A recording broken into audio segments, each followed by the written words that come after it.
I'm going to take a raw file. I made a call out last week for you guys to send me some raw files. I've got lots for the time being. But if you want to add to that list, you can email again to adam@easywayphotography.com, a raw file for me to edit live on YouTube. Now, I haven't even practiced. This is the first off. Just jump straight in. See how we go. The raw file I have is from Jane Fraser. Jane, if you're out there watching, here we go. You're probably just as nervous as me.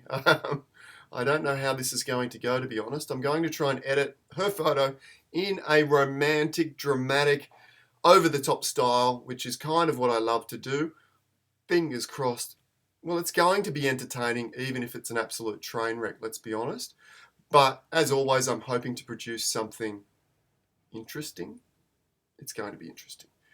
What have you guys been up to? If you want to leave a question, be sure to tag me. The way you do that is do the little @ symbol, then write Adam, and then select my name from the list that pops up, Adam Williams Creative, and it will pop up in fluorescent orange and really highlight that you want my attention. Tom Putt, oh, there you go. Tom Putt normally just highlights all his comments. He's a bit of an attention fiend, really, isn't he? We had Tom Putt on last week. It was absolutely incredible. It's setting statistical records across my channel for views and view time and likes and just about everything. Just about everything, Tom Putt. So if you're interested in jumping back and checking out Tom Putt's presentation, have a look at my video list on my channel there, and you'll find it about 2 or 3 videos back. Okay. I can't see any questions. I wonder if he has shorts on. Yes, I do have shorts on. Look, at least I've got pants on. Can you see my shorts? At least I've got pants on. Well, that would be weird, wouldn't it, to do it pantless, I suppose. What am I talking about? All right, shall we do it? Shall we do it? We shall. I don't think I had anything else. Oh, there was one more thing I wanted to tell you before we get started, and then I promise we're going to get into it. Tomorrow, everyone's been concerned that I'm getting too overloaded and doing too much, and you're sending emails inquiring about, just save some energy for yourself, etc., etc. I'm great. I'm fine. I'm loving life. I'm loving this, and I'm a little bit lucky that I don't have a lot of other things to do right at this given point, so I'm investing a lot of time into this project. But tomorrow, we're not having a day off because we just had the weekend off. Tomorrow, what we're going to do, I'm going to go back to 3 of my most favorite techniques that we've already shown on previous episodes, but they were contained with longer videos. And what I want to do to make it easier to find those videos for you guys and also be able to point people to them as reference in future videos is I'm going to do 3 tutorials tomorrow. We're going to do painting with pure sunlight. We're going to do how to add fog to any photo, add a beautiful, mysterious fogginess to any photo. And we're also going to do that beautiful creating twilight images from sunrise or sunset images, but we're going to do them as 3 episodes individually at 10 a.m., 11 a.m., 12 lunchtime tomorrow. Okay, so for those of you that can't maybe make the 10 a.m. slot, you'll have a chance to watch the 11 or the 12. Or if you want to do the marathon, look, each episode probably won't be an hour. It's likely to be about half an hour to 40 minutes each, but then we'll have a 10 or 20 minute break, come back, do the next one. If you can't make the whole lot, they'll be there for reference anyway. And of course, they are things that we've done previously, but I will have the images to follow along. So if you want to do a little mini workshop, follow along tomorrow. 3 episodes, 3 different tutorials. They're all absolutely beautiful. Well, I think they are. We'll be doing that tomorrow. Join me tomorrow. Tom Putt says he's used the big fluorescent orange tag and says, "Stop turning me on." I can't help it, Tom. I can't help it. I have that effect on you in particular, apparently. All right. Scary but good. Scary but good. Oh, we got Federico here. Federico's going to join us as well. We did a photo critique on Friday and had one of Federico's images. Federico Rakowski. Love saying that name, mate. He's an incredible photographer that has really emerged in the last, let's say, 18 months or so to be producing absolutely phenomenal emotive work. And he's going to come on. Haven't got a date for that yet, but he's going to come on and tell us a little bit about his journey and what's been involved in transforming his photography to that current level. All right. Are they PJs? Have I got my PJs on? I would tell you honestly if I've actually done the show with my PJ shorts on, and I haven't as yet done a show. Maybe I will, and you can guess. Keep guessing to which morning I'm wearing my PJs. The problem with PJs is they can, if I stand up and show you my PJs, they can tend to be a little bit more revealing than just your normal shorts, can't they? So that could be a bit of a disaster. Federico, hello, mate. All right, let's do it. I need to open the file to prove that this is an actual raw file. Who cares? Open, file shop open. Where are we? Downloads. Here it is here. Of course, this was, who was it? Jane Fraser. Are you out there, Jane? Double click to open in Photoshop. Now,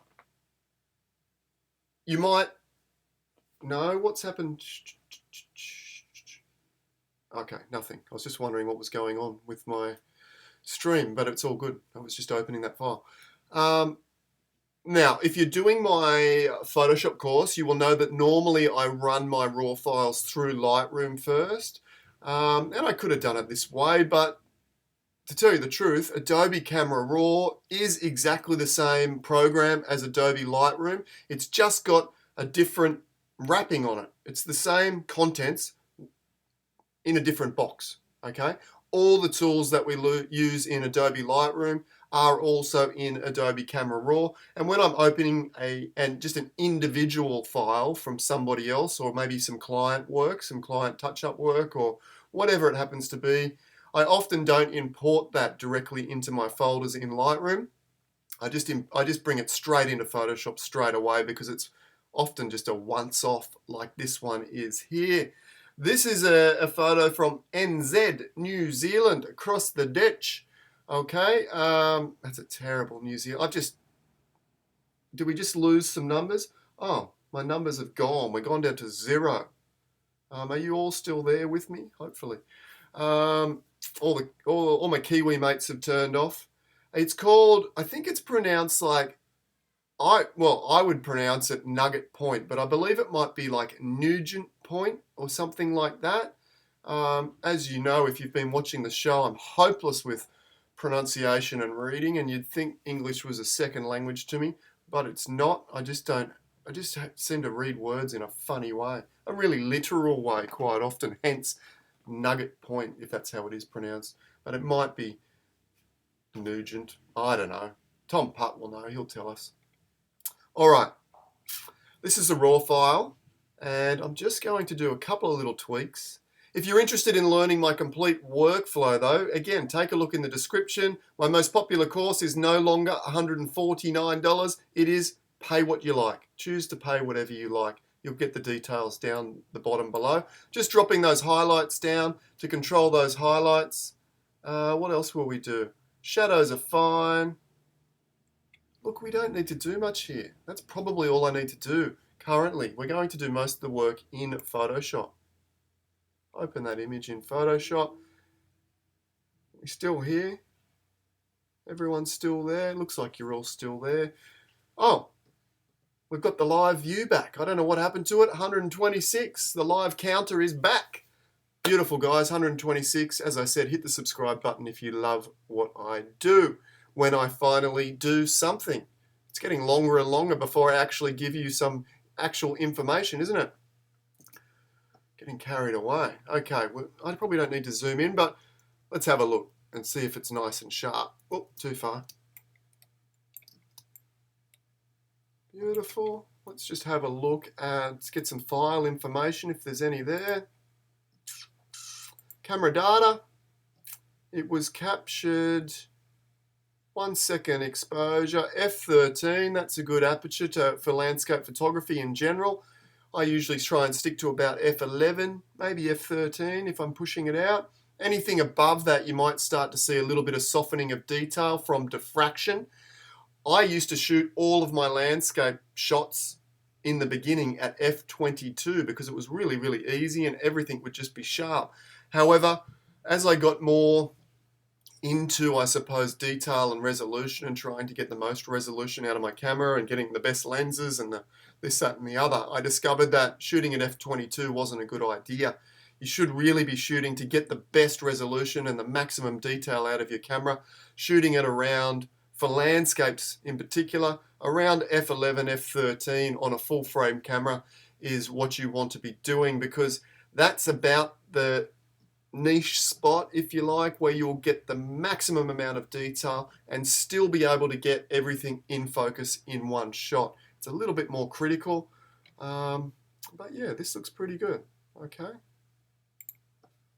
looks pretty good. We can see, you might be able to notice, it's got a bit of a cold blue sort of color cast to it. So let's go ahead and start fixing up this file before we start processing. So first of all, I'm going to press Command or Control J. Now I'm going to race through this a little bit, but it is the exact workflow that I teach in the course below. So if you're interested in learning Photoshop, this is probably not the one to sort of follow along with. I've got a very deliberate, structured workflow course below. And look, if you're in a situation where you can't afford to pay anything for it, just type in 0. That's completely okay. Learn Photoshop via that course below. This will be my color correction. Let's go up to, I've duplicated that layer. We go up to the image menu. Hopefully you can see that. Adjustments, match color, and this is my color correction that I like to use first, or try. I think it's going to work for this image quite well. It has. Click that neutralize button. See how it's taking all the blue out? Absolutely perfect. Absolutely perfect. Before, after. Roberta asks, is the f-stop the same for crop cameras? I don't 100% know, to be honest, because I haven't used a crop camera for about 15 years, and I'm not the most technically gifted person when it comes to those technical elements of photography. Can someone tell me? Doug's asked a question too, and I'll answer that one in a second. If we have an expert that is really technical, and I'm sure we do on today, is f11 roughly the optimum aperture for a crop sensor camera? Or does the crop sensor affect how that aperture works for the depth of focus? Well, I know it does for the depth of focus, but what would be the optimum for a crop sensor camera? Doug Porter says, do I ever resort to hyperfocal distance? No, I don't. I'm not overly technical, and I see a couple of issues with hyperfocal. It is brilliant for those technically minded photographers, but for those of us that aren't, like myself, hyperfocal distance is a particular formula that points to the worst possible acceptable results. Okay, so it points to the borderline. Hyperfocal refers to the borderline where acceptable focus changes to not acceptable focus, and the problem is right on that border where hyperfocal exists. Most landscape photographers are not going to be happy with that result. So it is very confusing, because if you follow hyperfocal to the T and use it to the exact minimum that is in all of these settings and iPhone apps, etc., you will find that details within your frame will be out of focus. So what I tend to do, I did a lot of research that suited myself specifically, and what I tend to do is just use f11 or around that. Let's say f11, f13, that's about where my sweet spot would be. And I've just gotten to know my lenses, and that's generally for my wide angle lenses. Let's say my 16mm, my 21mm, and even my 35mm. Generally, once you start getting out to your super zooms, like my what have I got, an 80-400, you'll find that more than likely you're going to be shooting really, really fast, particularly if you're shooting handheld, because that big 400mm is going to need to get really quick shutter speed to make sure it's not blurry. So generally with my big 400, I'm shooting at the lower apertures, f5.6 and whatnot. Okay, so what I have done is I found out that my best resolution range is around f11 to f13. So all I do now is I get that comfortable with that exact setting that it just becomes really automatic as to what I can capture within one frame and from what angles and from what perspectives, etc., etc. So just for me, just through trial and error, I've gotten to learn f11 like the back of my hand rather than using hyperfocal. If you are using hyperfocal, absolutely, but don't use it right on the borderline, because the borderline is, in actual fact, the worst possible result that is defined as acceptable, and it's really not acceptable in most cases. 𝗵𝗲𝗰𝗲𝗁 has come to the party. Okay. Oh, so Graham Gall says on Micro Four Thirds he finds f6.3 or f8 the best. 𝗵𝗲𝗰𝗲 says for crop about f11 for Olympus. I tell you the best way to do it for me is I put a newspaper with some masking tape, just stuck it to a wall, and then set my camera up a couple of meters away, and then took a series of shots at, say, you know, all the f-spots from f5.6 all the way to 22 if you like, then compare them in Lightroom zooming into 100%, and you'll see f22 as opposed to f5.6. 5.6 should be much sharper, particularly in the center. And then, or it should be pretty sharp across the whole frame really if the newspaper is flat and your camera is set up as parallel to that newspaper as possible, which is important. And then f22, you'll see some drop off in your details. As you get into about f11, which is a good spot for landscape photography, you should see a nice sort of compromise. It may not be as sharp as the f5.6, but it should be significantly sharper than f22. So just have a test and get to know your camera and lenses as best as possible.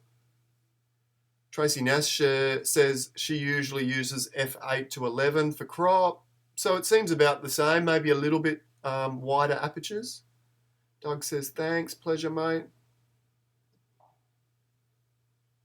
Oh, good point. 𝗵𝗲𝗰𝗲 again says, if you have a mirrorless camera with focus peaking, and Google if your camera has focus peaking, because it's absolutely an incredible bit of technology, and you can actually see the depth of field by where the little fluorescent peaking dots are showing up in your camera.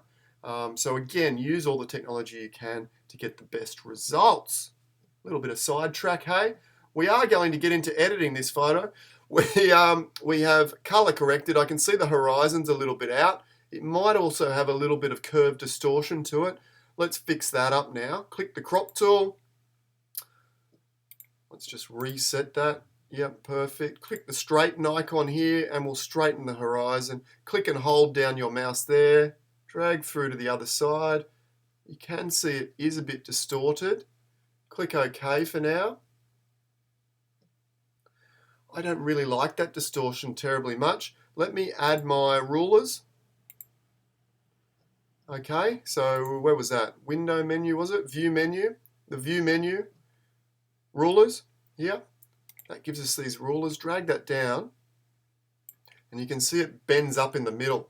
Okay, I probably, and some of the techies are going to tell me that I probably could have done this too.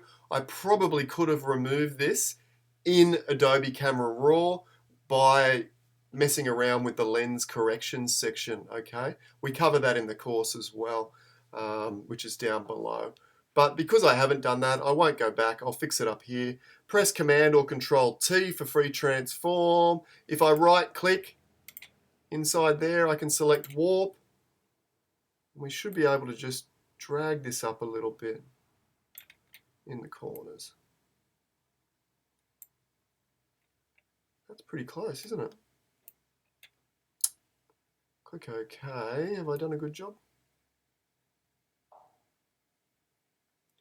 It's good enough for the example. If this was mine, I would tweak it till it was millimeter perfect, but it's fine.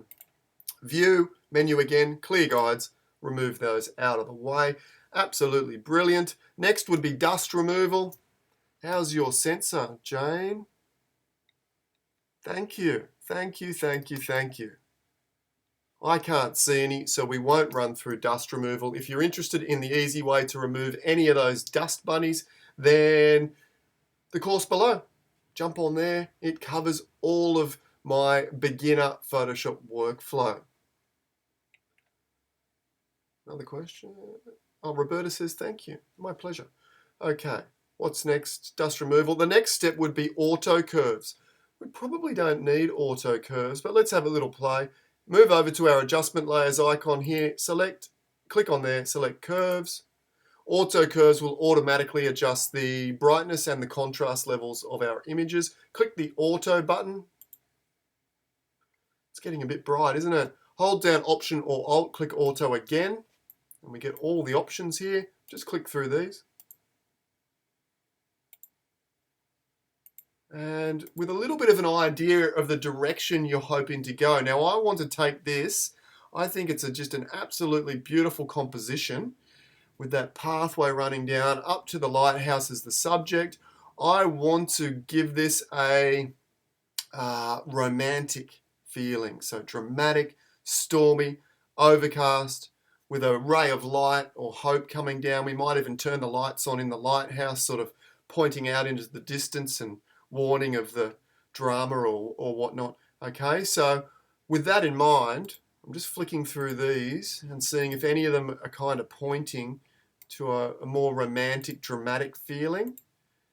And what is a romantic, dramatic feeling? It's hard to explain. Let's see how we go. I'm going to sort of try and play on the poetic nature of light versus dark, if you like. So we're going to really emphasize areas and make them lighter, and then dramatize areas and the entire image by making areas darker.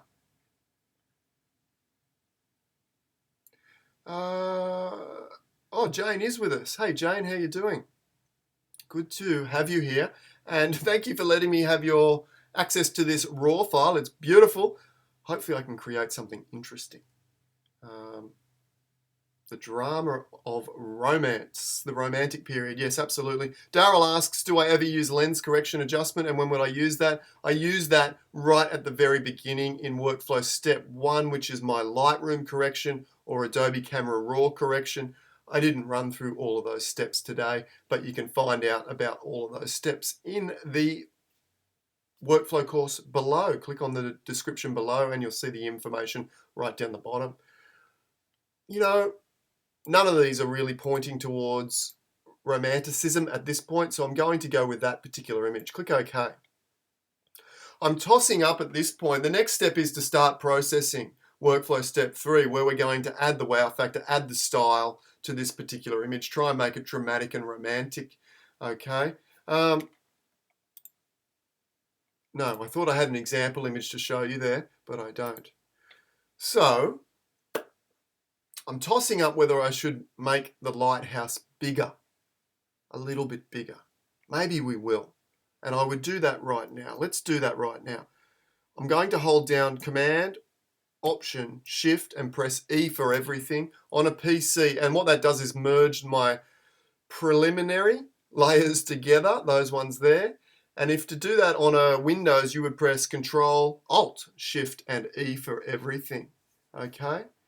Now, I'm just going to grab a rectangular selection tool, and I'm not sure, this might not work and it might look rubbish, but I'm just going to select, let's go bigger. Bigger is generally better when you're doing this, a bigger selection. There we go. Command or Control J to duplicate, J for jelly bean, and then Command or Control T for free transform. Now, look, if you're into absolutely being faithful to reality and not stretching mountains and not stretching this and not moving stuff and this and that, well, absolutely, just ignore this step, okay?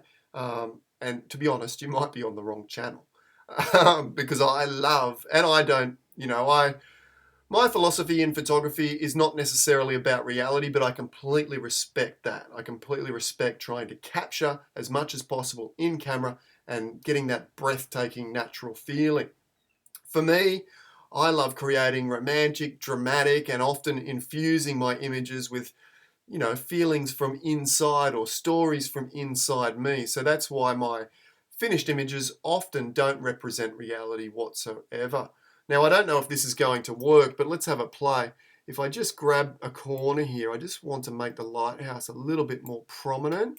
And I'm going to lower my opacity here to see if I can get that to sort of sit. And we might, yeah, that's kind of working. We might just hold down Command or Control and squeeze in these edges to try and get the pathway to match back up.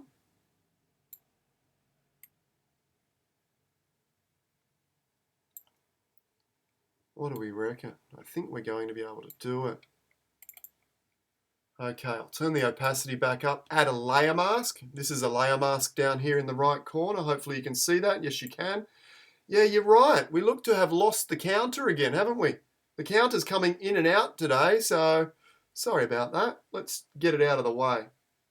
Where's the counter? Get that out of the way. It's gone. Oh, well, you guys can let me know if we're setting any records. How's the likes going? If you enjoy the show, be sure to click the little like button, okay? I'm much appreciated, and it really, really, really helps in growing and gaining momentum with this particular live project. The counter can't keep up. It's just racing through whatnot. Okay, we're going to press Command or Control I to invert, B for brush. I hope you don't mind my slow and relaxed conversational style to editing this particular image. But if you've been around, I suppose it's generally what we do. We're just having a chat, we're having a conversation. I love you guys being there, and thank you for allowing me to do this. B for brush, let's set our opacity up and our flow up at 100% each to begin with. Let's check our settings here, make sure our hardness is at 0. Brush is in white, and we're going to try and make this a little bit bigger. Not overly. I didn't see the percentages. We maybe made it 20 or 30% bigger. We don't want to push too much.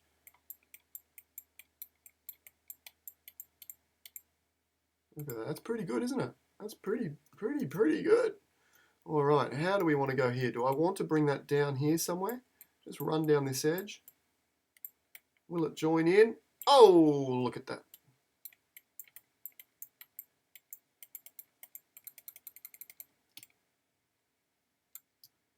Not quite perfect there. Oh, there we go. Look at that. Let's zoom in. Make the brush a little smaller and just dab it there. Perfect. You could print that out at 2 meters, no problem at all. And that looks perfect too. I think it's perfect all around, to be honest, isn't it? Might not be for you. As I said, if you love reality, then maybe you don't do that. But I just wanted the subject to be a little bit bigger, a little bit prominent within this scene. Okay? Maybe not for you. Maybe it is. Now, my vision for this with the romantic, dramatic style, I sort of got that from the cloudy, overcast raw file that we had. But I want to also manipulate that because I want what I'm going to try and create is kind of a dusk image. Okay, so imagine a storm coming. The sun's just gone down, just gone below the horizon, maybe half an hour after sunset. And there's this big, gnarly storm on the horizon. Maybe a little bit of light coming through. Maybe the sun's not quite gone down. There's a little bit of light still streaming through. And the lighthouse has just come on, sort of projecting its beam out into the distance. Let's see if we can make that happen.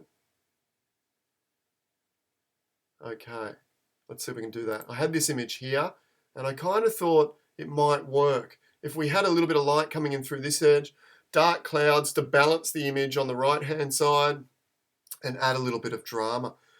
Now, my sensor is probably not as clean as yours, Jane, so we might have to clean this one up. Command or Control A, Command or Control C to copy. A little bit nervous because we're starting to get to the point where things are going to need to start happening, aren't we? So let's see how this works. Command or Control V to paste that down. It's clearly not a full resolution, but that will be okay. Command or Control T just to adjust the size.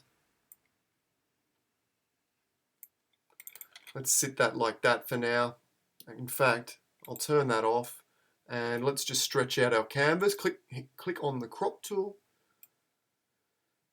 Now, people often always ask me, why do my images often tend to be sort of squarish or, that kind of format? So not landscape format, sort of stumpy or squarish. And that is because of this reason, that I often take full frame landscape photos like this one, okay, in the standard crop, and then I'll take another full frame sky photo or almost full frame sky photo and place that in the top. And then we get this incredible, what I think is a really dramatic combination or even romantic composition, if you like, of really long leading foregrounds like we have here, okay, that you could almost be invited to walk into. But to get those really long leading foregrounds, you generally need to have 2/3 foreground, 1/3 sky. And you can lose a little bit of sky drama from that. So by dropping in another sky frame and getting a squarer composition, we get this incredible invite to walk into the photo, but then we can also create really intense, dramatic light from a bigger sky. If you've ever looked at the romantic landscape painters from, 1800s, you will see this style. Big skies, but also inviting foregrounds. At least that's what I see in a lot of them. Okay. Let's drop this in. And this should be, the colors are a bit different, aren't they? Let's turn that on. I'm going to delete most of this foreground out. I don't even know if this is going to work, but I feel it will. I'm just going to select that, and with my sky layer selected, press delete and remove that altogether. Should make sense with what I'm trying to do in a moment. I'm going to try and match the colors together. This could be a disaster. Once again, I'm going to merge the layers together. Command-Alt-Shift-E. Okay, now I'm going to try and color match this layer, the new sky, to this layer below. Okay, and in actual fact, what I might do to make this a bit easier for Photoshop is let's grab that section, Command or Control J, meaning I don't really need that one, so I'll delete that. Merging layers up creates enormous file size. Okay, so again, layer 2 down here, I use that to create that bigger lighthouse. So I don't need that anymore, so I can tidy that up too. But now let's turn off these layers to give you a better idea of what I'm about to try and do. In fact, I'll move that on top.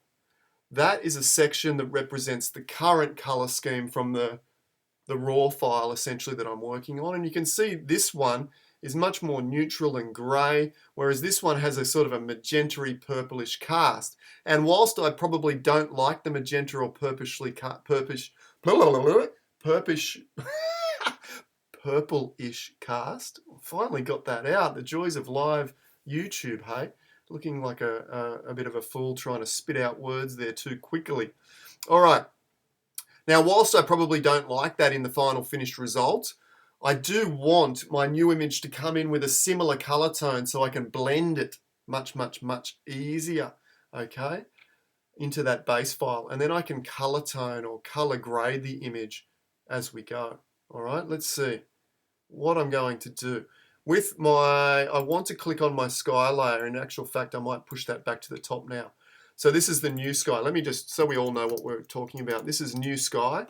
And with that selected, I move up to the image menu, mode, no, adjustments, match color. Surprise, surprise. That sounds like something that we will need here.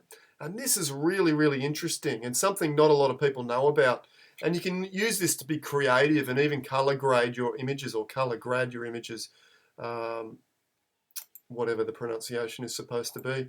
Now, what you do to match a particular image, match the color toning of a particular image, you come down here to source, and what we need to do is tell Photoshop where the image or the layer is that we're trying to match. Okay, so it's within, where is it within? It's within here, the raw file, dm32 which is this one here, okay? And now that will populate this layer menu with all the layers. And I want to match layer 6.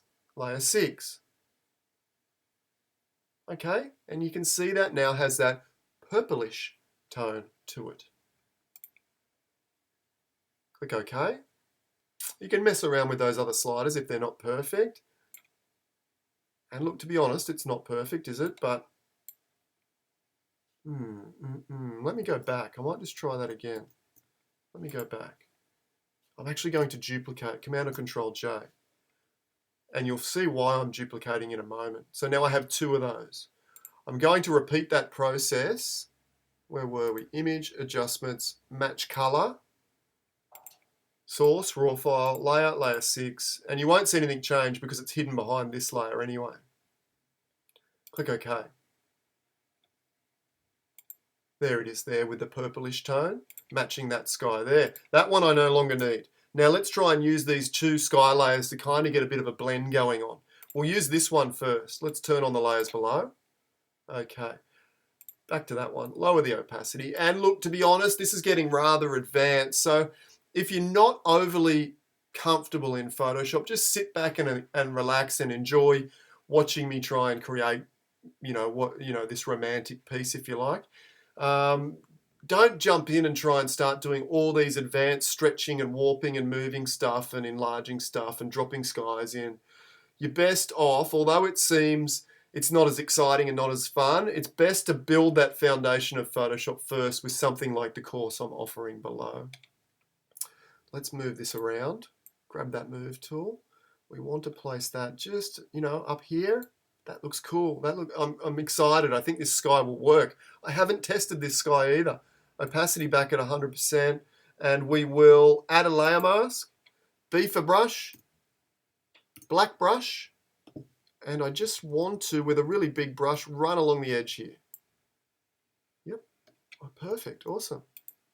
Bring that lighthouse back in. Okay, so that's looking pretty good. Now, I'm going to do much the same with this particular sky. Lower that opacity.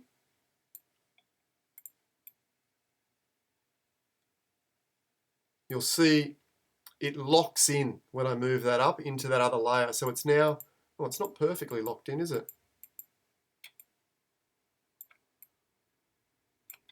Is that it? Perfect. I got it. Okay. And I might even use the same mask, to be honest, and then tweak them around. Okay, perfect. Now what I want to do is lower the opacity. You can see when that one, that was the blending issues that I was going to have. See if I just blend that neutral sky straight over the top of the existing image, it looks, a bit too grey, and it really needs a little hint of that purple to allow it to blend. And this is where the image below comes in. And what I can do is just lower the opacity maybe.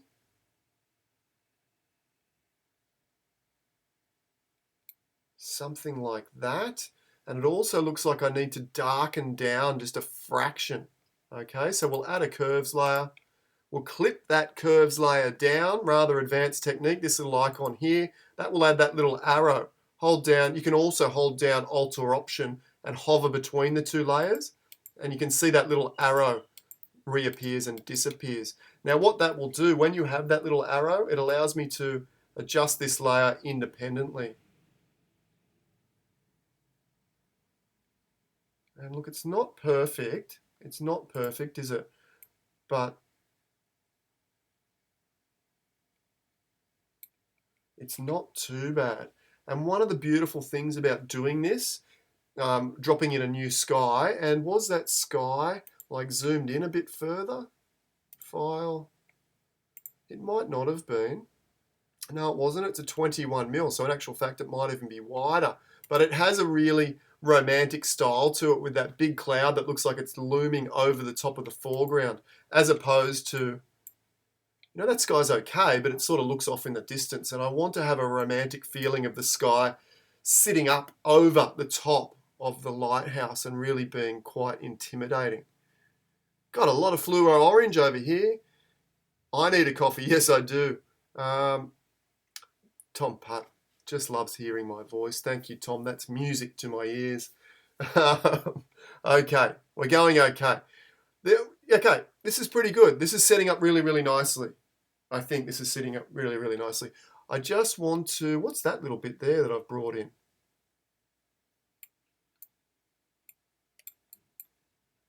It's coming in from where?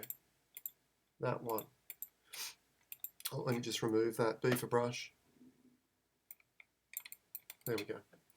Okay. Turn that back up. Oh, I don't want full opacity though, do I? Where was it? Oh, sorry, turn that back on. That's better.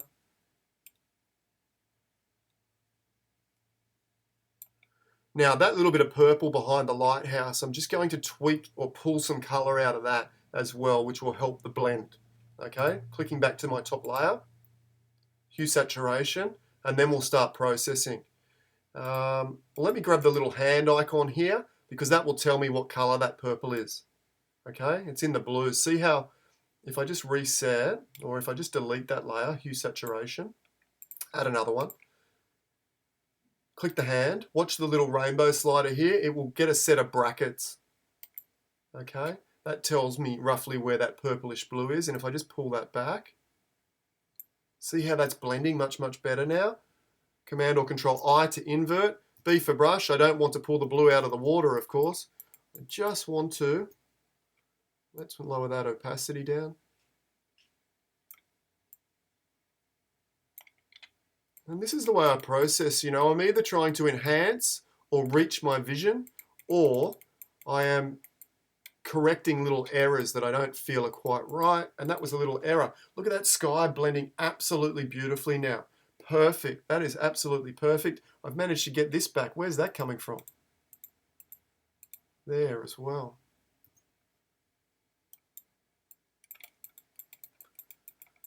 Untidy masking. Okay, looking great. Now, when I process, many of you will know, because we've discussed this several times, I'm always looking at, pretty much regardless of whatever style, but it does suit the romantic style really well. I'm usually adding more light, adding more contrast, and adding more color to the interesting areas, and then darkening, well, removing light, removing color, removing contrast from the surrounding areas that are not all that interesting. So we really want to have a bit of a lead path coming up, okay?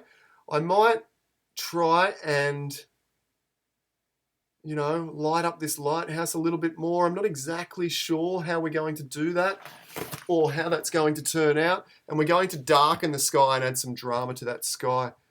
Looks like a dust spot just there. Let me just pop that out. Boom, gone. Okay, so I'm going to add the drama first. I think I'm going to darken the sky first. Let's do that. Curves layer. To darken, you would either put one point in the middle and drag down. I like it. Let's go with that first. Okay. Hello, Cave Spider. How you doing? Good to have you here. If it's the first time, click on the subscribe button and join us again tomorrow. We do this every day, Monday to Friday. Command or Control I, B for brush, and we're going to mainly darken down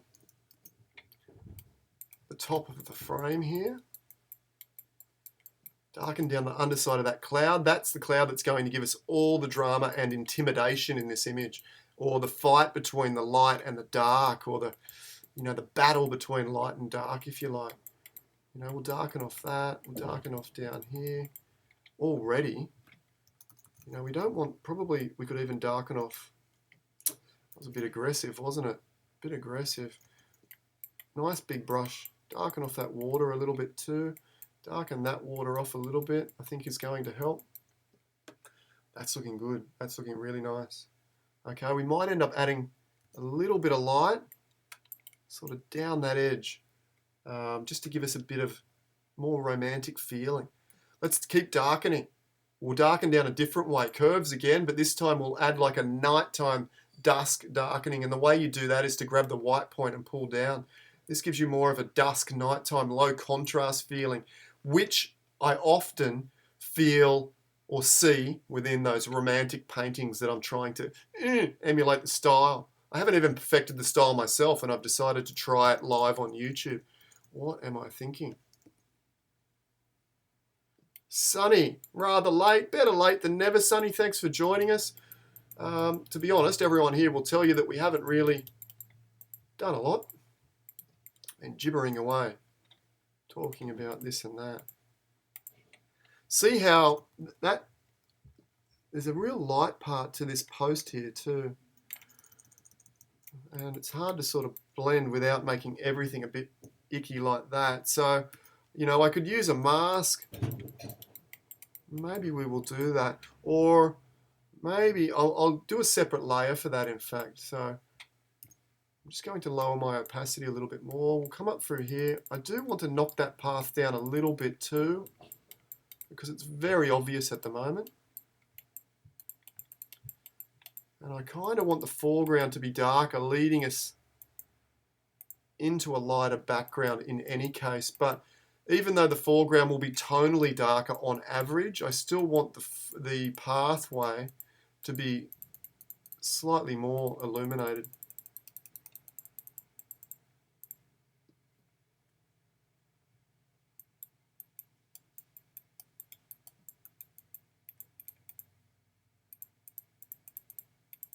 Just dabbing around with my brushes. You know, I don't tend to use too many technical masks or this or that. Just like the old painters used to do with their brushes, you know, a bit of time. Invest a bit of time and a bit of energy and just brushing around. All right, that's looking pretty good. I'm going to go back to a black brush and just dab away under the clouds here a little bit. Just refine that back and forth.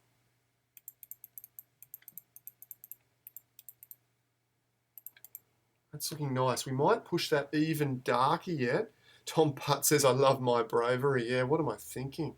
Absolutely crazy. All right, let's lighten up some of these areas. Let's assume, in fact, we might bring some light down through this area in a moment. Let's just use this for now. Let's say through here, and I can use a black brush. This is the darkening layer, as you can see, and if I use a black brush, I can take some of that away.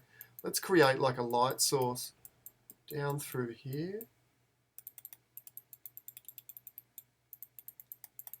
This will be like that beautiful spiritual light sort of bursting through here, I guess. Let's see, we're also darkening up there. Let's also use our black brush to pull some of that out. And let's run with that. And we'll go curves. That's too much.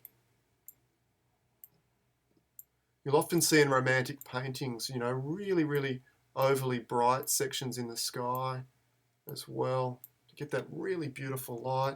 I'm not going to go too crazy with this. White brush again. But I do want that light source bursting through under that black cloud there. So a few little bits and bobs. I'm just flicking through my layers here. It's a bit uneven. It's a bit dark just there. Oops, I want that one on top, excuse me. Actual fact, I can probably darken the water off a little bit more like that.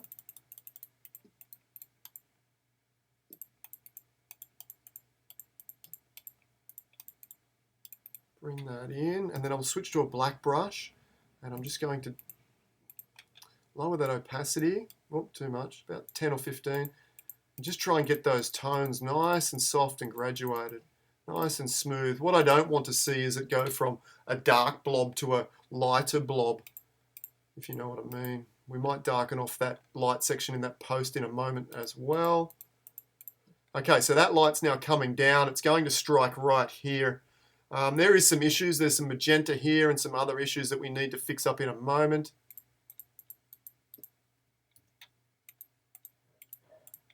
Okay. My favorite technique, which we're going to run through again tomorrow in detail, is using a solid color layer to paint pure golden sunlight. Let's try that. I want to choose an orangish color. Click there. It's just a guess. This will look terrible, no doubt about it. Change your blend mode from normal to color dodge. I told you it would look terrible. Flavio, g'day mate, how are you? He asks a question. Cindy says, I'm creating a great storm. Look at that really dramatic light that this is creating too. I'll refine that in a minute. One interesting aspect with the brushes and your techniques is the brush settings for opacity and flow, how to determine. So I guess he's just asking, how do I determine? Most of it is experience and intuition. When you're first starting off in Photoshop, the way to gain that experience is to, well, number one, if you can't get your Photoshop brushes to look smooth and beautifully graduated, then you're using a too intense level of opacity. Okay, I generally set my flow at 50% and leave it there most of the time, and then just play with the opacity. So if I can't get the brush to sit in smoothly, it's because I've got too much opacity coming on. Okay, and it's yeah. So if I was to give you, if you're new to Photoshop and I was to give you one set of settings, I would say 0% hardness. Oh, over here in this menu, 0% hardness. 25-30% opacity and 50% flow will do 99% of your work. And you'll see me change in and out of that, but most of it will be about there. Okay, let's see. I want this little section to be sort of lit up a little bit by golden light. That's close. Let's run with that. Click OK. The sky looks pretty dramatic as well, doesn't it? Maybe we'll add a little to the sky as well. Command or Control I. Whoa! What a switchback that was. And I loved it too. I love the dark and gloominess. And now we're going to combine that uplifting light with the dark and gloominess. So that, you know, that contrast between good and bad, light and dark, if you like, is what we're trying to achieve here. Rosie, hey Rosie, how you doing? Great to have you with us again. Yes, Monday, and we're back. I look forward all weekend to seeing you guys again. And I hope, you know, I already said that I mentioned that you really make my life more fulfilling and more enjoyable. And I look forward to Mondays. And I hope in some small, tiny way that maybe this makes your life a little bit more enjoyable, or at least passes the time whilst you join me here. That's looking pretty nice. I'm going to go back to some of the darker layers back here as well and just ease them back. X on the brush, and just pull that back. A little bit there, back to white, fill in that little hole there. Look, if I was doing this, yes, if I was doing this to print in large format, I would go and create all these masks, but they do take a considerable amount of time, and I think I can create, you know, 90% of the same result without using those masks. All right, back up to our color layer here. We can see that light coming on. Woo, it looks nice. I think I want it to be a little bit warmer maybe. Double click back on the colored icon. Let's see if I make it warmer by going red. No. Brighter. No, that's too red.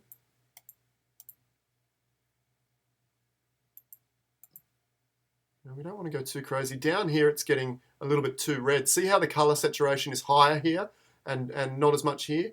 Well, that I would want to, you know, pull the saturation out of there later because it's distracting away from my subject. That looks pretty good. What if we add a little bit to the sky, some of the areas in the sky? It's maybe under that cloud there. No, not too much, just up there. Okay, that's looking pretty good. Let's go ahead and do that. Let's just remove a little bit of saturation out of that point. I will use a hue saturation layer for that, and I'll use the little hand icon. Click on that reddish orange that I particularly want to remove. It's in the reds, and just drop the saturation there. Command or Control I because I only want to remove it from that section. Opacity back up to that 30% where I like to be. Okay, and just pull that saturation down. Now, I do want to really emphasize the light here. Let's try by adding a little bit of contrast. Curves, split tone contrast. We're going to add contrast directly into that area to really pull your eye in. Grab the little hand. Again, we hover over here, but we then, with this little picker, color picker, we click on one of the brighter areas of the grass, maybe here, and a darker area in the grass, maybe here. We then separate these points. Push the top one up, bottom one down or up. I don't want too much contrast because the old romantic paintings didn't really have a lot. Okay, that looks pretty good. Command or Control I. B for brush. Let's paint a little bit of that in. There we go. A little bit more there. Let's warm it up just a fraction more as well. I'm thinking, yeah, solid color layer again. Orange again. This time in soft light blend mode. Better, better, better, better. That's the look I wanted in the subject area right here. Click on the mask and invert to black, Command or Control I. Hope you're enjoying this. It's going to be, we're going on a bit, aren't we? I'm not really there. Probably another 15, 20 minutes, I think we'll start to see some progress. Okay, I've just painted that in there, and we might just make the brush a little bigger, drop the opacity to about 15%, and we'll just sweep across the entire image. That's looking pretty good. That's looking pretty good. There's a kind of a dark or a light bleed just here, running along that edge, isn't there? Let's try and just darken that off, fix that up. Again, I like my smooth tones. I could have done it with a mask, but we'll see if we can get it just by darkening, or maybe just dropping this point down. Drop that down. Command or Control I. B for brush. Again, we'll use that 14% white. Just try and get that gradient.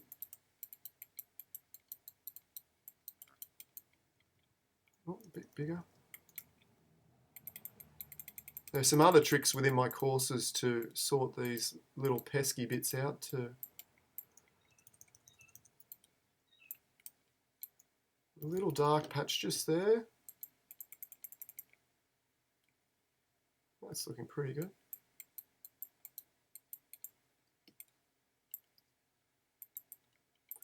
Might darken that off a little bit this side. This side should be in shadow in any case, shouldn't it? So let's just run a bit of shadow down there. That will help with the drama as well. Let's maybe, actually I'll bump that opacity up.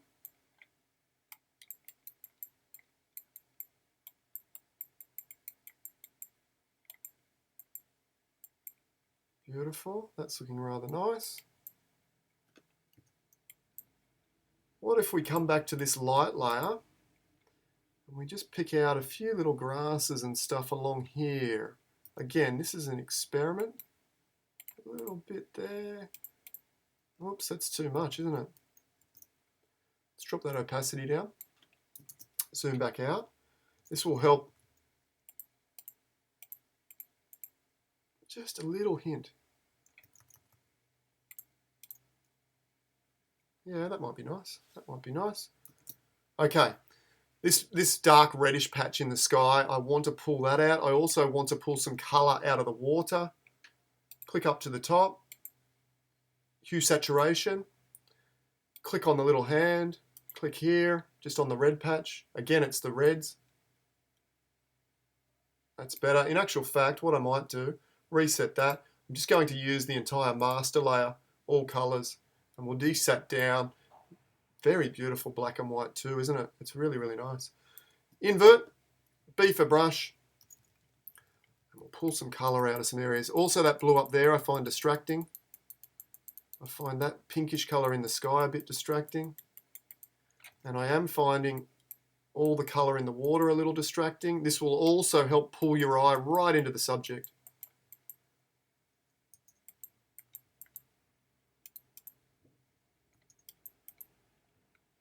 Maybe pull a little bit of color out of the foreground as well, which will help us jump over the foreground. That's looking nice. I feel like I want to darken the start of this pathway down a little bit more. The gravel is not quite doing it for me. So I want to just make that a little bit less obvious. Curves, darken down. Command or Control I. As I did that, I feel like the warmth in the light there may be a bit too warm as well. So I'm always keeping my eyes open, even when I adjust all sorts of things. And then, yep, I'm feeling that's better. Let's just add a little bit of, it will just help to dull that off a little bit. That's nice. Let's darken in these edges.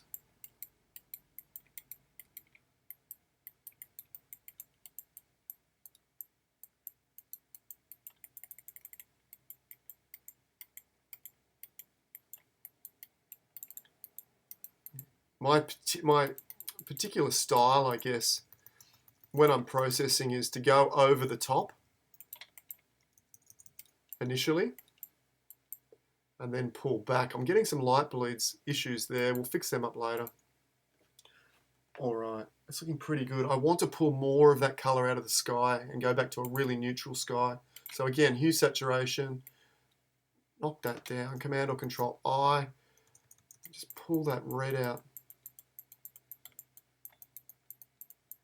We might pull that red out too. Looking great. Let's make the sky, let's give the overall image like a greenish, bluish tone. Again, I'm just experimenting to see if I can make it feel more romantic as we go here. And one of the layers, as I keep experimenting, you've only really got to experiment with the light, experiment with contrast, experiment with color. They're the three things that you can really only tweak, and of course the detail. And I'm just hoping that by tweaking different things, something will really trigger and get me going on the pathway. Yeah, yellow, but I'm thinking we need to have a bit of blue-green. Maybe, maybe not. What about bluish? Greenish in the sky, maybe? What about blue? Yeah, that cools the sky down. Often a bit of a combination of a cool blue versus a tobacco-y warm color will work really, really well. So maybe we'll add that cool blue into the shadows. To do that, we use Blend If. Now, there's a dedicated Blend If tutorial back a few videos ago, or you can also learn Blend If via the courses in the description below. And what I can do with Blend If is I can pull it out of the highlights, this blue color. See how as I pull that, the highlights, being the clouds here, start to go warmer. Command or Control, sorry, Alt or Option, and split that slider to create a feather. And yes, that was nice. That's an improvement. That cold color in the shadows, absolutely enjoying that. I'm not enjoying how blue the water is. In actual fact, I want to create more of an intimidating feel to that water by maybe changing it to a deeper greenish blue.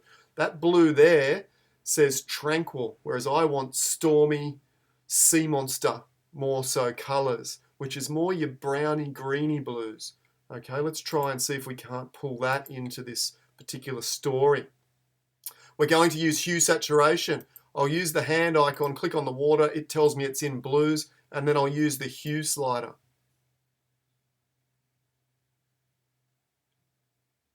I also want to darken, I think. Yeah, it's there, but it's not. And this is what Photoshop is like.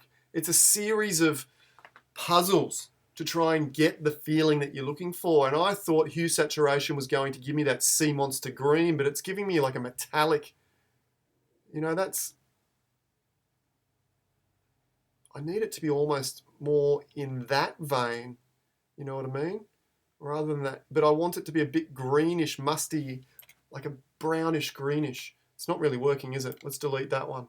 Let's try something else. Let's try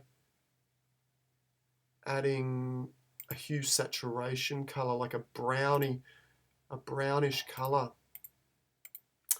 Sorry, a solid color layer.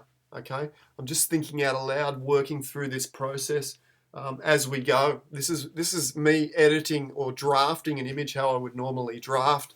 And I normally do this, it will take 20 minutes, half an hour, 40 minutes. And then if I really, really enjoy it, often I'll go back and start again, but use all the more complex masks and spend 6 or 8 hours on it. You might not want to spend that amount of time, but if you love it, I just love it. I love the process of creating, these big, bold, dramatic, romantic images. Solid color. Yeah, it's getting there, isn't it? But to make blue more greenish, we need to go sort of, well, that's not going to work. That's more blue. Yeah, we do need to be down in this range.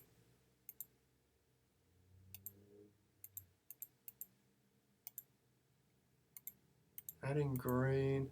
In actual fact, let's turn that one off for a moment. Let's use color balance, or selective color might work. Just a puzzle, back and forth, back and forth. What is going to work? We know it's blues that we need to tweak. Blues. Now, if we pull cyan out or add more yellow, we might get into that greenish sea monstery. So the opposite of yellow is blue. So by going to yellow, we're pulling blues out in actual fact. Oh, sorry. That is adding blue, that's adding yellow. That's kind of working, dulling that down. What if we pull cyans out? Okay, we're getting more of a muted color. What if we add some green? Green is the opposite of magenta. Well, that was adding magenta, that's adding green. Just tweaking with these. Oh, I don't want to press the blacks. Yeah, it's better, it's better.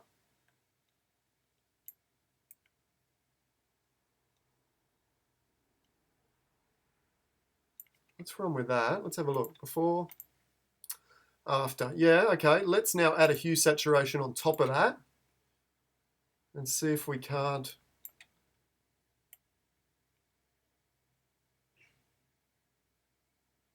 Yep, that's getting better. That's getting better. Don't worry about what I'm doing to everything else. In fact, I'll reset that. We'll just go to blues. Better. That's better. It's not still not quite there. And what if we, I'm going to delete that solid color, add another solid color layer in a rusty browny green. Let's see if this works. Ah, yes, that's closer. That's closer. I also like what that color is doing, giving a very romantic set of clouds in the sky here, isn't it? Okay, so wow, it's funny how things can just work out by experimenting. Okay, we're getting there. We're getting there. I'm digging this. I'm digging this now. Okay, click on that layer mask. We will invert this. Okay, and well, actually, maybe I'll leave it that way around, and I'll use a black brush to paint away certain sections. I don't want that cloud to be too...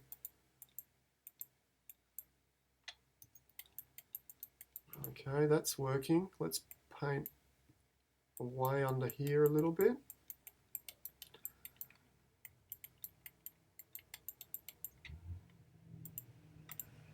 Okay, in actual fact, let me try and create a quick selection here. Where are we? Quick selection tool. I want that foreground.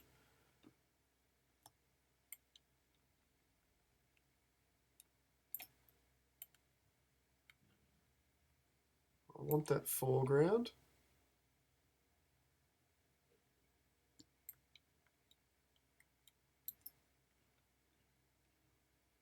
Select a mask. We're just going to, and again, I did a dedicated tutorial on this the other day. This is just a very quick mask that should help me isolate that green color. It's only rough, very, very rough. I'm going to add that green color into a group, Command or Control G for group, add a layer mask, okay? But I want to invert that layer mask because I don't want that green as intense in the foreground as what it was, but I do need some in the foreground. If we change the density, see up here, if I click on the mask, I get density. Watch what happens to the whites here. Okay, and we can kind of balance that out. That's looking good. I think I want to lower the opacity overall. Okay, toing, froing. It's working, it's working. Let's pull a little bit of color out of this water as well. We just added the color in, didn't we? But it's too much, it's too intense. Command or Control I, B for brush. White brush, of course. And just off the edges here, I want to pull a lot of that green out.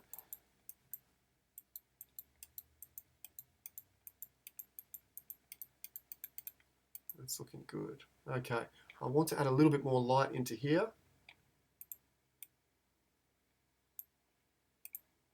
All right, just move that layer. A little bit more light. We're getting there. We are getting there. Okay, Command or Control I. And this is the way it kind of works. I think a lot of people process much like this, to and fro, try and see, and then eventually, you just start seeing some progress. And to be honest, sometimes this will take me weeks, even months. So this is a little bit uncomfortable to be trying to do it within this time frame. And of course, I have high expectations like you guys do of this working really, really well.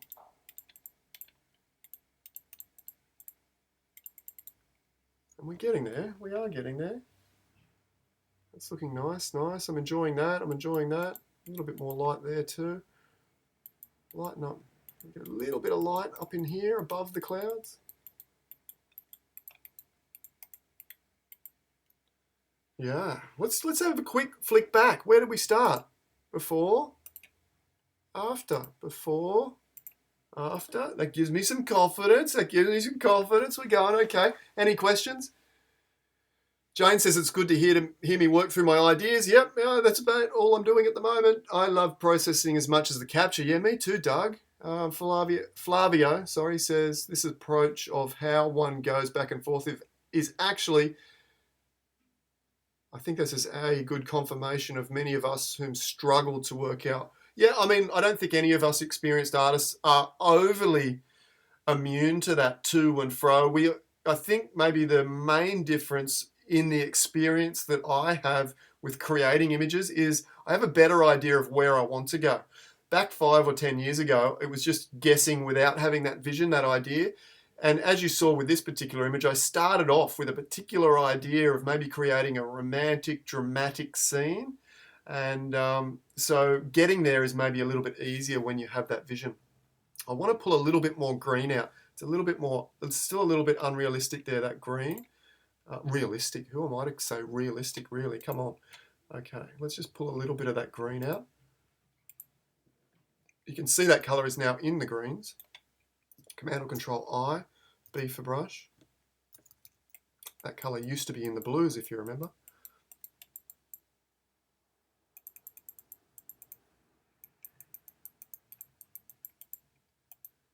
Okay, I still want to darken down some areas. And I might even darken down the lighthouse, and then we might put a ray of light out.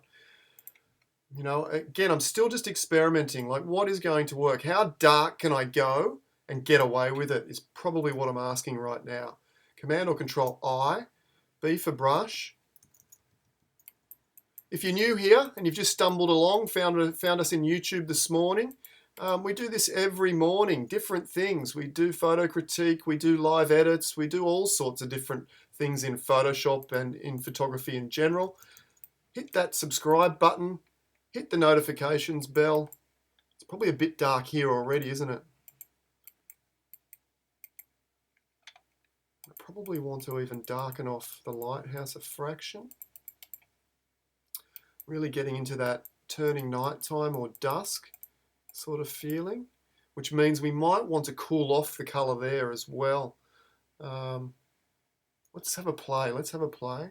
It's probably a bit dark in some areas. That's pretty distracting. There's a bit of grass just there that was a bit distracting. I want the path to show up, but not in an overly obvious manner.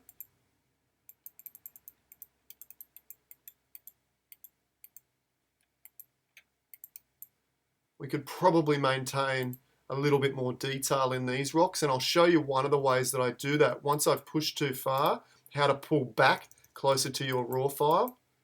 A little trick that I like to do. I'll do that right at the end. A bit darker there. I like this cloud. See how it's pointing to the subject? It's almost a leading line, isn't it? Let's emphasize that.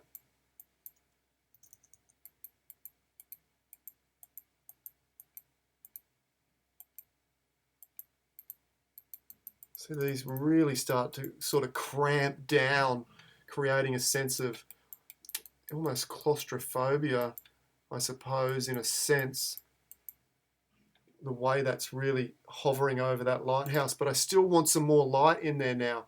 So even though I use the black layer to darken areas, now I feel like I need to go the other way and lighten up.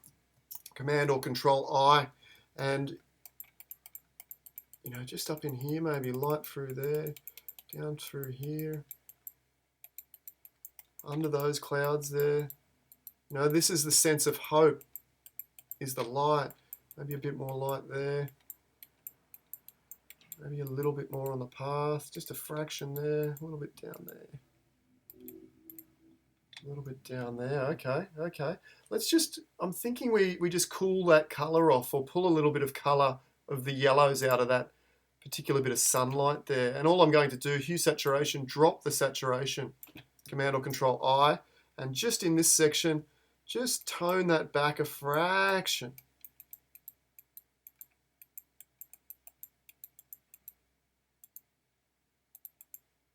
Just a little bit, just pull some of those colors back. And again, the greens, they're too intense. They're really dominating the water here. So I'd be better off maybe, I'm using the same layer here, that saturation layer, to pull that back too.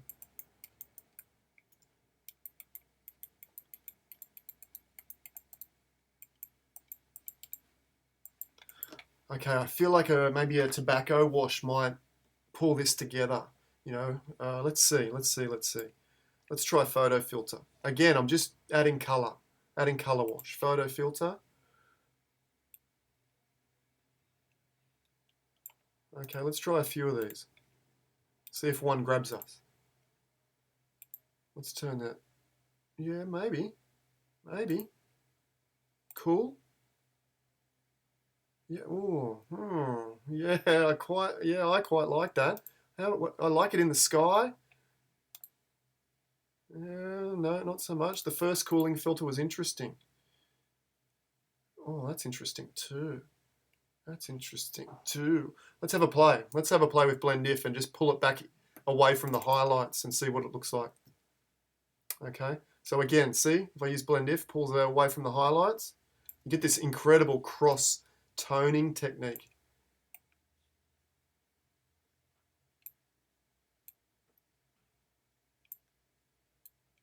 Just playing. Just experiment and play. See what you like.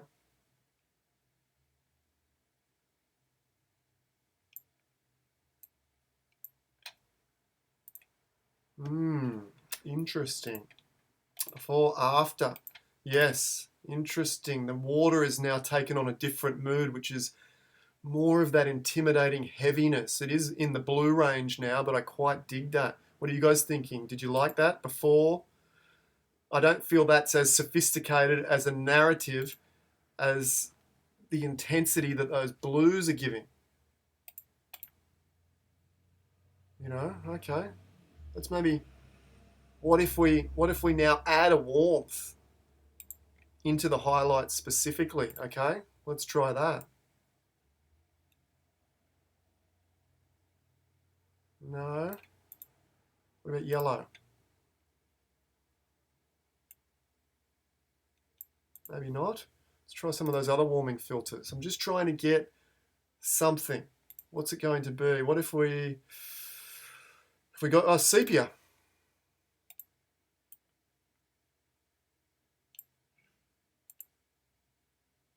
Just playing around. Let's go back to the warm. Maybe. That one's not bad. A bit pink. A bit neutral. See what happens if we add this one in. Just into the highlights. Okay, again, Blend If. Jump back and check out that tutorial. Blend If is phenomenal. Again, this time we want to remove it. We want the shadows to be really, really blue.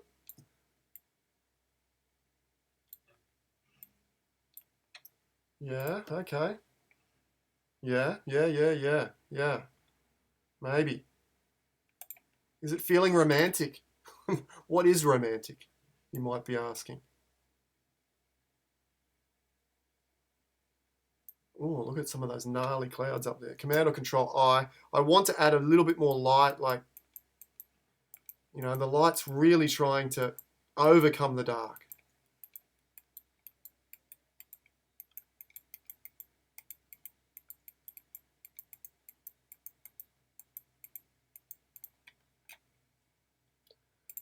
Curves. Let's gnarly up these details up here. Grab the hand, click on the bright part, click on a dark part, very tight together. We'll split them off a little bit.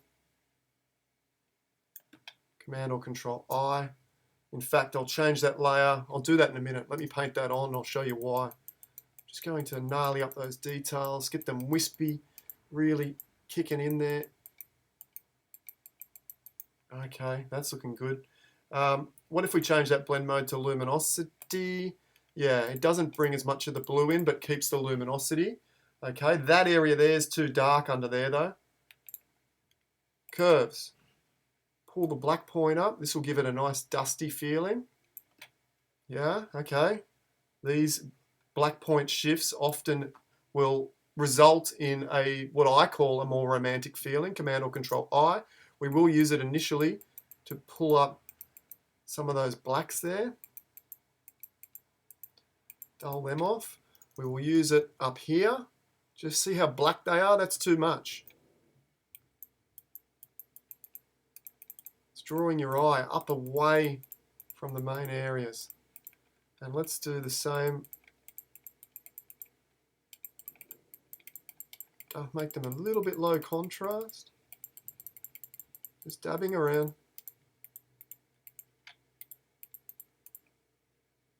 What if we use the density and just bring it in? Yeah, okay. This area is too cold though. I need to get some warmth into the center as well. Let's do that now. I'm going to use color balance this time and add a little bit of red and a little bit of yellow. Maybe a little bit of magenta. Yep. Command or Control I. B for brush. Lighthouse. Would the lighthouse benefit from a little bit of contrast? Yeah, maybe. Maybe. Absolutely. I'm going to use, maybe we're going to put in a little bit of a light beam. Shooting off into the distance maybe. It might make it a bit cheesy to be honest, but we will try it. That warmed up nicely. Oh, geez. Overall, I'm just playing. Photo filter. No. Delete. Solid color in soft light in a warmish tone. Let's see what happens. Lots of playing to get the right color feel. Click OK. Soft light. Not quite.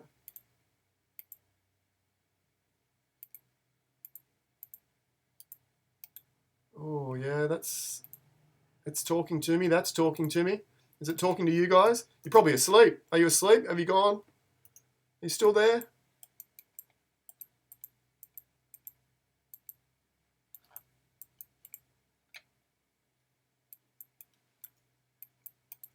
That's too much in a lot of areas.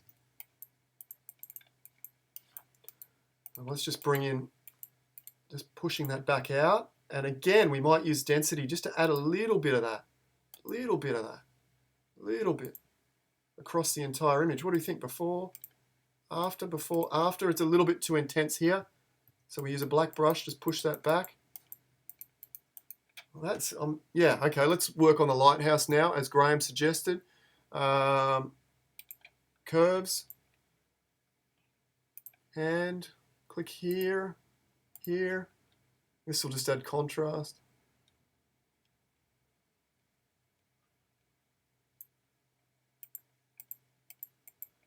I mean, we probably should darken off some clouds behind the lighthouse directly to maybe make it stand out as a subject. I think that's the main problem is, I'll just add a little bit of contrast, is that the lighthouse itself, the tones of the lighthouse are very similar to the background.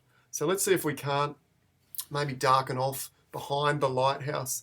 It's going to be difficult because there's a lot of detail here, but I just need like a little bit of drift, you know, clouds either side, dark clouds. We could even maybe use that little cloud there or something like that. Let's do that. Command Alt Shift D to merge all the layers together. All I want is a copy of that little cloud there to pull in behind the lighthouse. Let's see if we can do that. In fact, I think I want more than that. Command or Control J. Now I've got that. Whoop. You can see I've got that there. Command or Control T. This file size is getting rather big. You know, we're at 941 megabytes currently. We just want to move that maybe behind the lighthouse. I'll make it a little bit bigger. That should blend in there, okay. That should blend in there, okay. Perfect. Again, just an experiment. I would probably persist with this style or with this technique, or to get the lighthouse to sit up off the canvas. I would give this a bit of time because it's really, really important. Command or Control I, and we'll zoom in. Let's see, B for brush. Oops. B for brush. We will paint in pretty aggressively actually first, and I'm going to do it messily over the lighthouse in general. See how that's blended in rather nicely.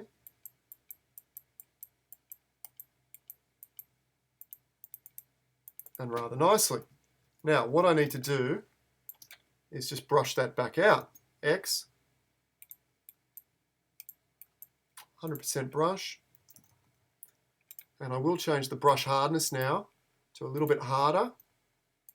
And what you can do is just sort of click, click, click, click, click. And because the brush is not 100% hard, it will kind of creep up. You'll see it creeping up towards the outside edges. You can get it absolutely perfect. Whoop, B for brush. Absolutely perfect.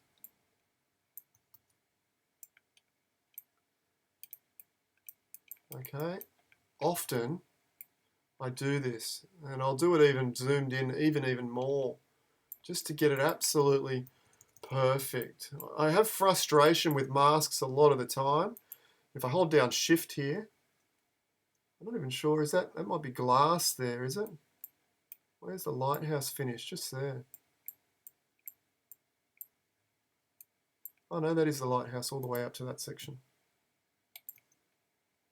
I've gone a bit over the lines there, I think. I need to come back. Down like that. Okay, and I need to feather that off now. Kind of made a bit of a mistake here. I should have put this into a group before I started cleaning it up. Okay, and I can just sort of, it will work.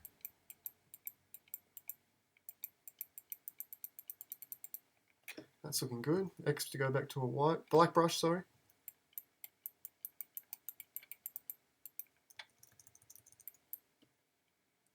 Z. Oops, where are we? Where are we? Where are we? Excuse me, this is probably not great TV, this section, but TV star now. This is not great YouTube, but we will get there. Let me bump that brush back up, clean up the other side. As the lawnmower man has arrived at the school next door. Hopefully you guys can't hear that too clearly. Okay, that's looking pretty good. We won't mess about with this too much more. I'll just tidy that up.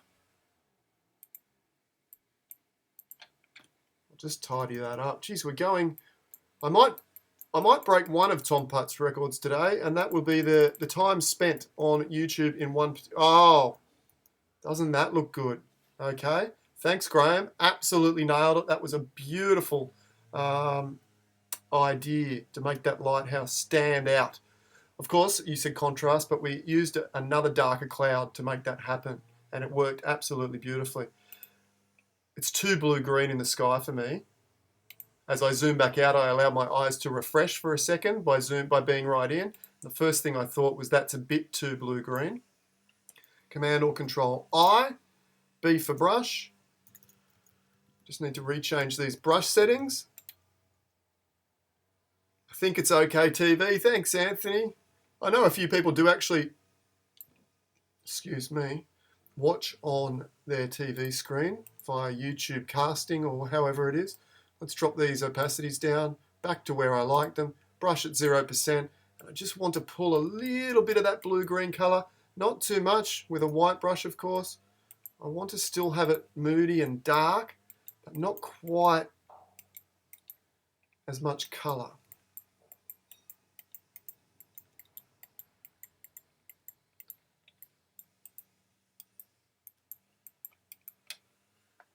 Same with that orange on the horizon here. It's too much. Just pull. Oh, that's too far. Okay, and in actual fact, we're going a bit overboard. We're nearly there. I just want to brighten up why am I doing this? If I zoom in, see how it kind of goes light, dark there. I just want to spread the light out away from the lighthouse a little bit more. So, and it might need to really low opacity, just kind of flick out here like this. That's better. Same on this side maybe. It's a weird greenish color in there too, where it transitions from kind of warm to cold. Let's try and fix that up. I'm going to add a warm filter into the greens there. That looks beautiful. Command or Control I. See that transition? I don't think I want that to be more warm. Oh, B for brush, where are you? Excuse me. There we go. B for brush. And just those greens, just warm those greens up. And yes, I do go into great detail. And a lot of the artists that you guys probably follow will be doing things like this, spending hours just polishing and getting the exact feeling and exact mood into those images.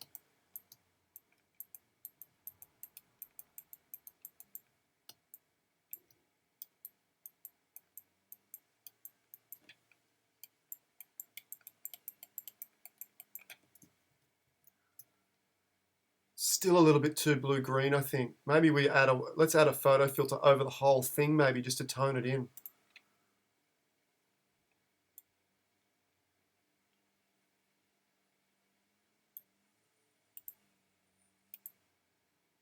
Yeah.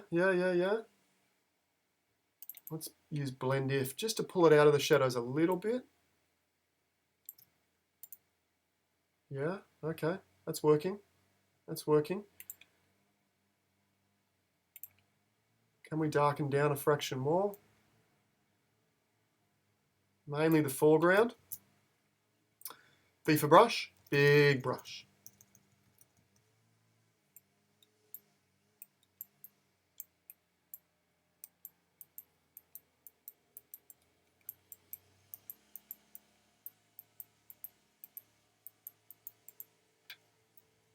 There's also a little bit of dark light pattern going on there. Let's try and even that out.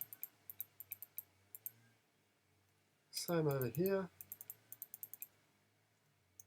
We're getting there. And we'll just try and brighten up the center of the image a fraction more.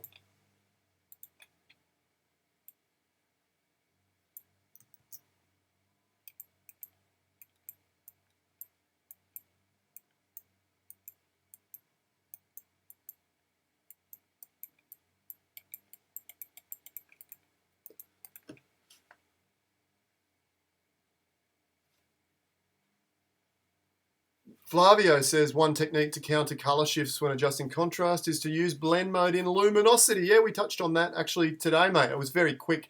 Maybe you were not quite there. Maybe it was before you came on. I did mention that though.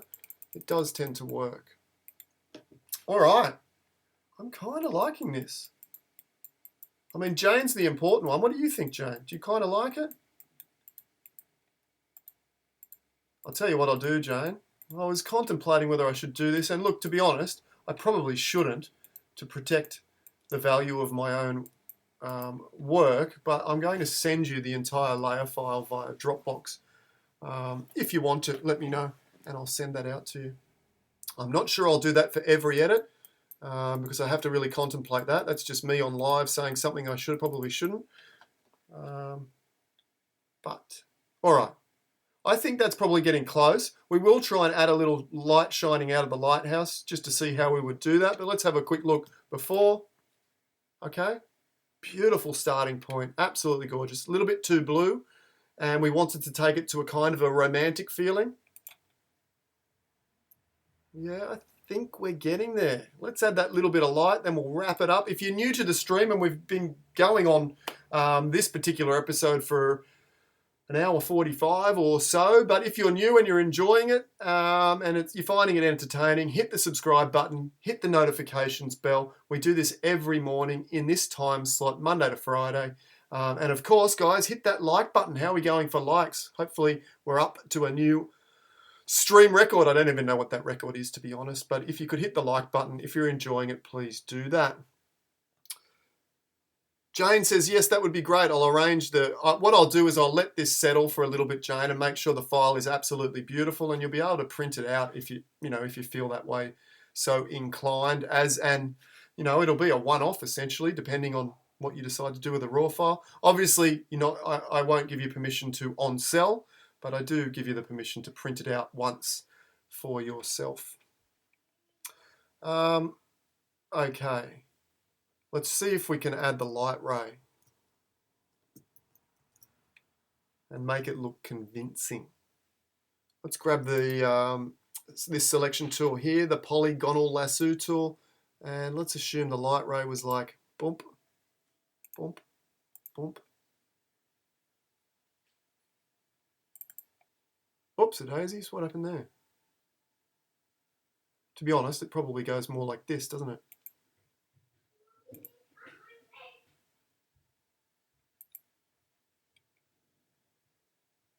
Curves. Here we go. This will be good, won't it? Okay.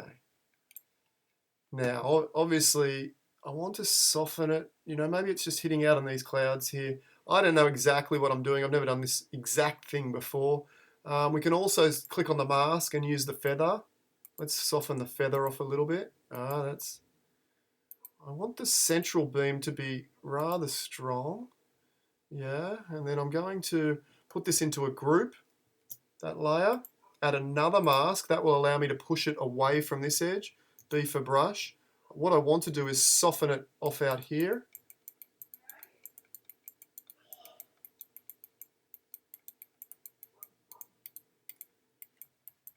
Soften it off out here. That's looking nice. I actually want it to be more in that yellowish, warmish tone that I would expect from a lighthouse. That's very neutral and cold at the moment.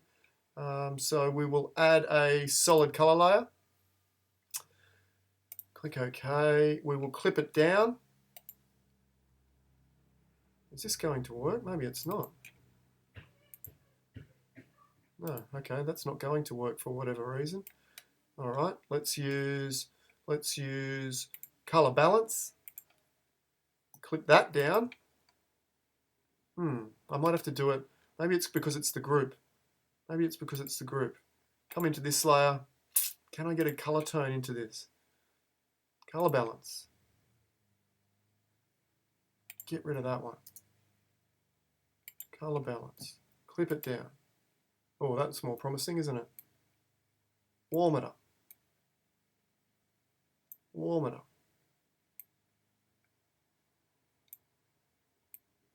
Okay, I'm quite liking that. Quite liking that. And let's just add like a bit more.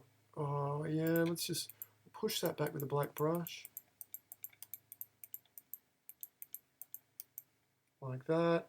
And let's there's a bit of an intensity just there. I'm really liking that. Let's do it one more time because I want it kind of coming out like rays, almost like rays.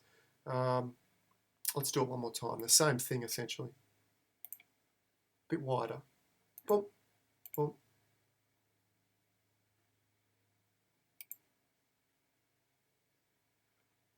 Just trying to get the symmetry going here. There we go. Much the same thing, curves. Where did I put that? I want it above that layer. So again, curves. That will add that mask to a curve. Pop that up. Pop that up. Again, click on the mask to access feather.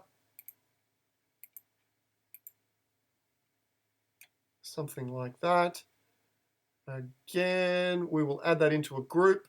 Command or Control G. We're nearly there, guys. Thanks for watching along if you've stayed with us this entire time.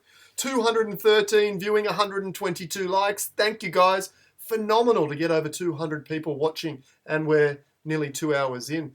Give me a shout out. Give me a hands up if you've been here for the whole 2 hours. You guys are incredible. Anyone that's managed to sit through me doing this for 2 hours, or nearly 2 hours, is an absolute legend. Thank you for doing so.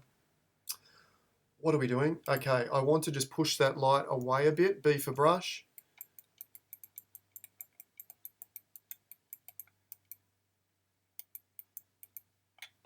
Okay, and I want to warm that up as well. We'll use color balance. Oh! Use a clipping layer to make sure we're just only warming up the light beam.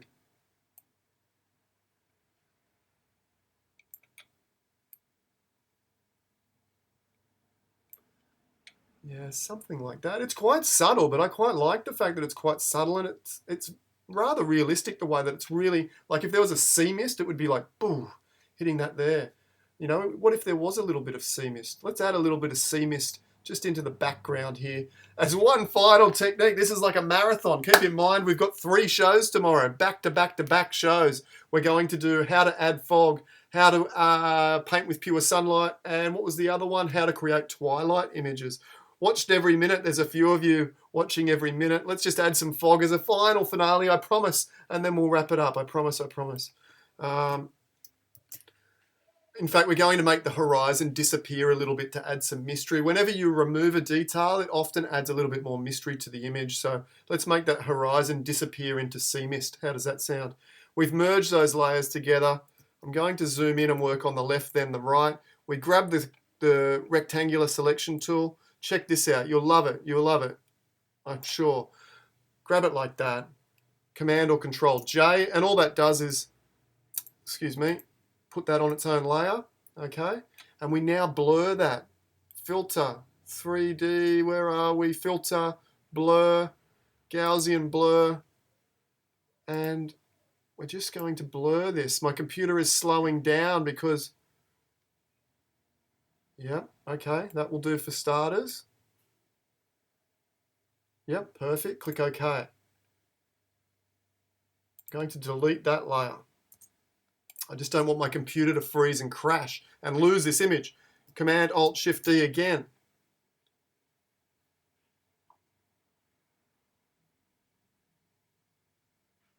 I think it would be a shame not to have this printed. I'm really falling in love with it. I wish it was mine now. And that's why I put that offer out on the spur of the moment. Even if it's probably not the right thing for me to do to give this image away. Layers and all. Command, what am I doing? Command or Control J, duplicate that again. We'll come back and tidy this up in a minute, but I just want to blur these out. We come to blur, Gaussian blur. How do you say it? Tom Putt. And this time I want to add a bit more blur. Look at this. Sea mist creeping in. Oh yeah, I'm digging that. We could even go one more. We won't because it will take too long. Maybe I'll do that later. Let me just tidy up this side, then we'll do the other side. Command or Control T initially. I need to stretch this so that it covers all the way over here. Okay, just like that. Oh, now I want to add fog and sea mist all around the bottom. But yeah, we won't. It'll take too long. Okay, and I just need to probably use Blend If to pull the sea mist away from the surrounding hills. Watch this. See? Oh, it's pulling it away from the water too, which is a shame. All right, we'll just use a brush. Click OK. Add a layer mask. Zoom in. B for brush. Black brush. We can have a little bit of mist sort of floating up the hillside anyway, can't we? So it doesn't really matter. Like, I won't get too carried away in removing this perfectly because I quite like it, to be honest, yeah?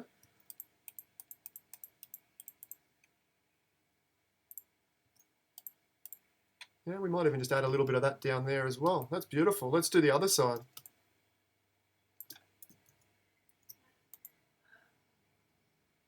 I can probably use that same layer. Same technique. Grab that rectangular tool. Grab about that much initially, just a small selection. Command or Control J. Up to the filter menu. Blur. Initially not too much blur, just so the horizon disappears.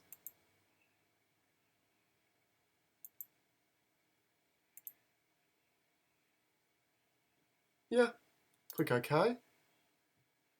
I'll stretch this one out straight away. Command or Control T.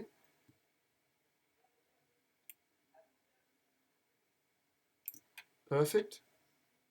Maybe a little bit more. Click OK, and I'll tidy that up straight away. Add a layer mask, B for brush, and we'll tidy that one up with a black brush.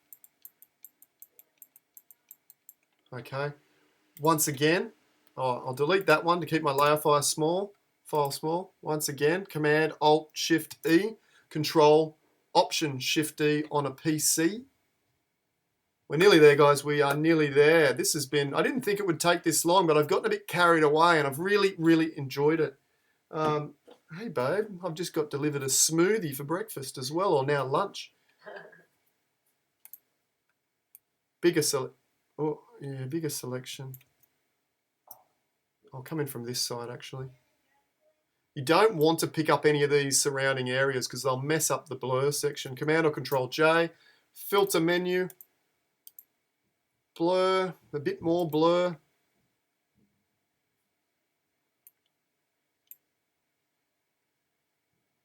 You can see my computer is slowing down. We're at 1.16 gig.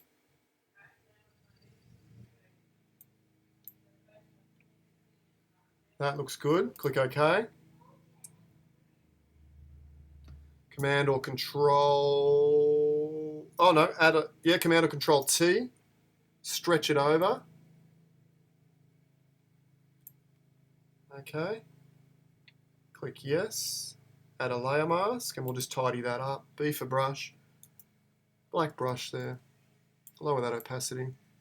We'll allow a little bit of it to come up there. I might even,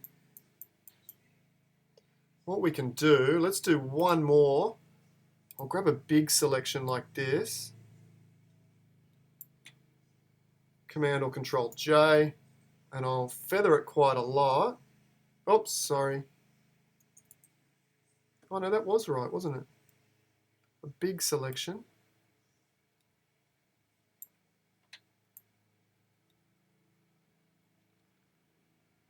Just like that. Command or Control J. We'll blur that out a lot, and I'll use this just to paint a little bit of mist on the foreground. Filter, blur, Gaussian blur. Even a bit more than that. Yep. Click OK. Command or Control T.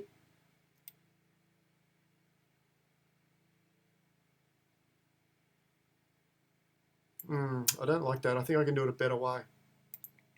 I could use a cloud and drop another cloud in.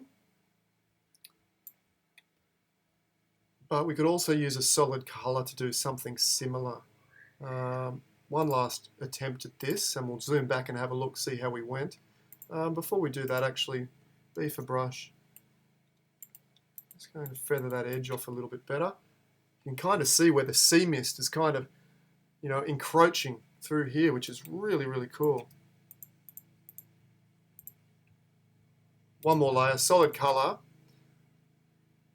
I don't care, just click OK. Turn the layer off, double click back in again, and I'm going to use kind of a greenish orange, like that kind of color there. Click OK. Turn it back on, lower the opacity right down, and this will kind of create its own fog. I'd probably use a cloud image or something otherwise. Command or Control I, and we'll just, with a really low opacity, we'll just give the hint of a little bit of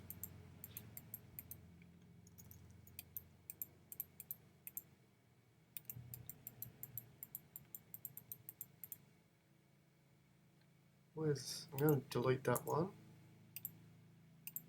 That one, I just want to push that back with a black brush as well. Alright, my computer is saying enough is enough. It is just about to cark it. Let's have a look. Let's zoom back here. Alright. Okay. Let's have a look. There we go. We're close to finished. I'll keep tweaking with this over the next day or two, and then I'll send it over to you Yeah, Doug says, save before we lose it all. It will be backing up in the background. I won't lose everything, but let's have a look. Before, beautiful starting point, has a real romantic composition with that leading line and the subject at the top of the hill being the lighthouse. I got the inspiration from the overcast sky, but I wanted to add more drama and more impact and more romanticism. How did we go? It was a long marathon, wasn't it? It was a long marathon. You know, initially as the artist, I feel like it's okay. I need to go and have my smoothie, have a cup of tea, come back, and then keep tweaking. Make sure the file is perfect and essentially ready for print. But I think it's on the right path. I think it's pretty well there. File, save as, desktop, Jane, Fraser, layers.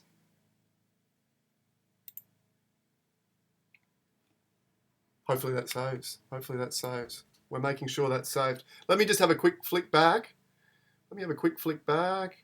Was there any questions?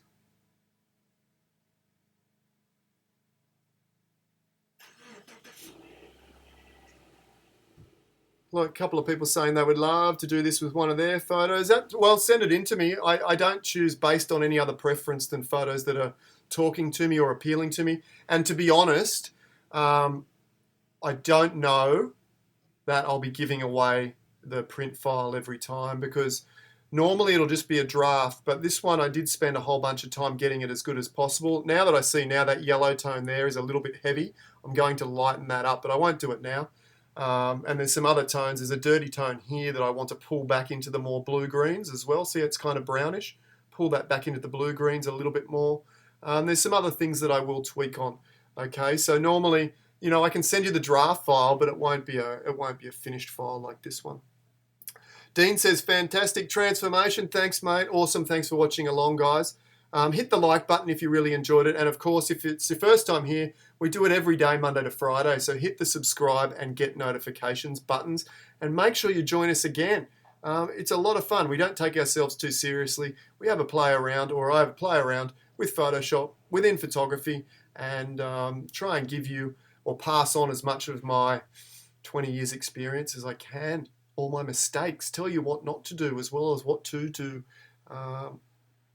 Doug says, mind blown. Doug, I know you're an incredible artist yourself, and I'm sure you're not unfamiliar with spending hours tweaking and refining your work.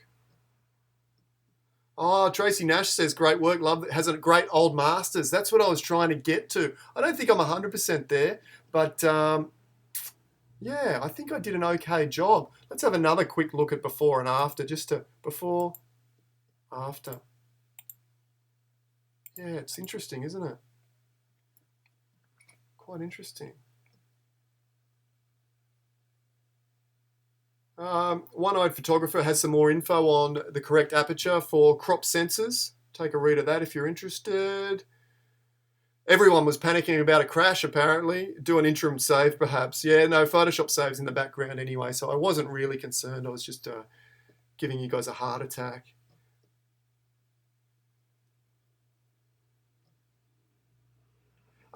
Jonathan asks, why wouldn't I blur both sides at once? What happens, Jonathan, is it picks up the middle section of the headland here and blurs that into the water. I wanted a pure water blur so that it looked like sea mist on the horizon. Let's have a look at just a quick before and after on that there. Where was it? Is it these ones? So see how we got that crisp, clear horizon? And then I think it adds a little bit more mystery by just removing that out of the scene. Yeah, it absolutely does. It's just those little tweaks that can really set it off. Sue Ellen panicking, please save now. We're good now, and it's completed saving. So Jane, I'll be sending this over to you in the next few days. I'll be in contact via email. Remember, we've got a free photo competition. Details down below, and the Photoshop course. If you would love to produce this kind of work yourself, you need to start to some degree at the bottom. My beginner complete Photoshop workflow is down below. It's only a 2 or 3 hours worth of content in that course. Get in there, get the foundation, then you can move through the advanced courses. Before you know it, you can be producing images like this without too much concern. Yes, please save now. Thanks, Tom. Tom says awesome. Yeah, I know it's not kind of your cup of tea completely, Tom, but I'm glad that you can respect and appreciate, you know, me pushing my creative boundaries or trying to emulate a certain particular style. All right, guys, I think that's it. I don't think we actually beat Tom Putt's time record.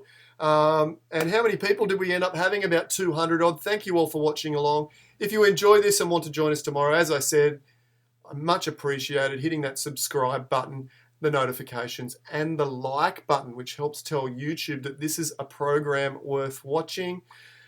Have a great rest of the day. I'll see you tomorrow, 10 a.m., 11 a.m., 12 a.m. tomorrow in a 3-part special series on my most popular live videos to date. We're going to break them down in more depth.